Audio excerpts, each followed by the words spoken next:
महिमाया पार बाबा बागेश्वर सरकार के, दुनिया में चर्चा है इनके दरबार के।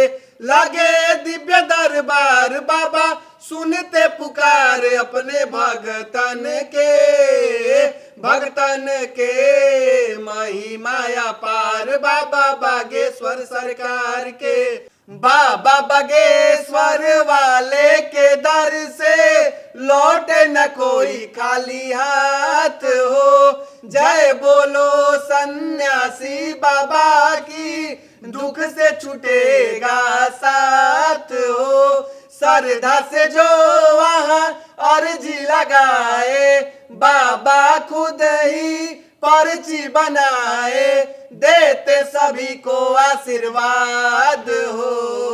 बालाजी महाराज रक्षा करते हैं संसार के, करुणा के सागर लल्ला अंजनी कुमार के। गूंजे खूब जयकार जय हो बागेश्वर सरकार, मुख से जन जन के भगतन के महिमाया पार बाबा बागेश्वर सरकार के। बागेश्वर धाम सरकार बालाजी महाराज की जय, सन्यासी बाबा की जय, पंडित धीरेन्द्र कृष्ण शास्त्री जी की जय। भैया लोग जितना पैसा दे के भी भीड़ नहीं जुटा पाते हैं, यहाँ लोग एकदम बाबा का एक झलक पाने के लिए पागल हुए हैं। हाँ भाई, बात मान रहे हैं कि नहीं? सही बात बाबा है। का खुद आके हाथ जोड़ के कहना पड़ रहा है कि आप लोग जहाँ पे हैं वहीं से मेरा कथा सुनिए। मोबाइलों पे देख लीजिए ना, टीवी पे देख लीजिए, व्हाट्सएप फेसबुक पे देख लीजिए। पता ना भीड़े हो गए भैया।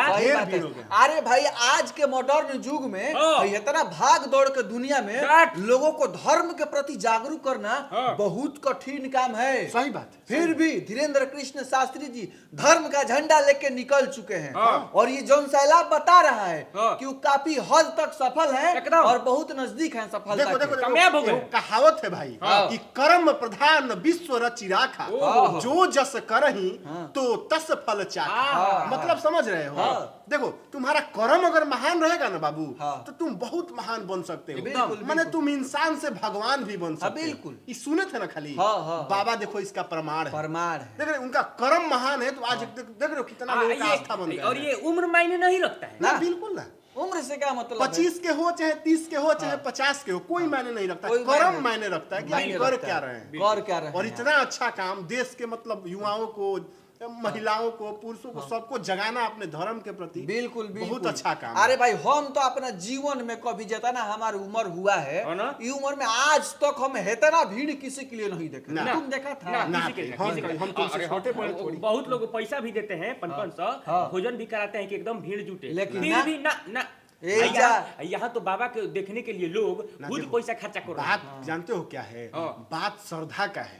जब तुम्हारा देखो श्रद्धा किसी से, विश्वास किसी पे होगा ना, तो विश्वास कैसे आएगा? तो अच्छा काम करोगे। विश्वास कमाना पड़ता है और बाबा ने कमाया है। बाबा ने गरीबों की झोली भरी है। बहुत सारे दिन दुखियारों का इन्होंने दिन अच्छा भाई कितना कितना रोगी, कितना कितना मैंने लाचार लोग जा रहे हैं। बहुत सारी लड़कियों का शादी करवाते हैं। अरे बहुत बहुत हम लोगों के लिए, मतलब हमारे धर्म के लिए, हम लोगों के लिए बहुत अच्छा मतलब कदम है बाबा का। और एकदम हम लोग एकदम खुश हैं, मजा आ रहा है, बहुत अच्छा लग रहा है, आनंद आ रहा है। बिल्कुल। बस हम लोग बस लास्ट में जाते जाते श्री रामचंद्र जी की जयकार के साथ कहेंगे सियावर रामचंद्र की जय, बजरंग बली की जय। जय हिंद। जय हिंद।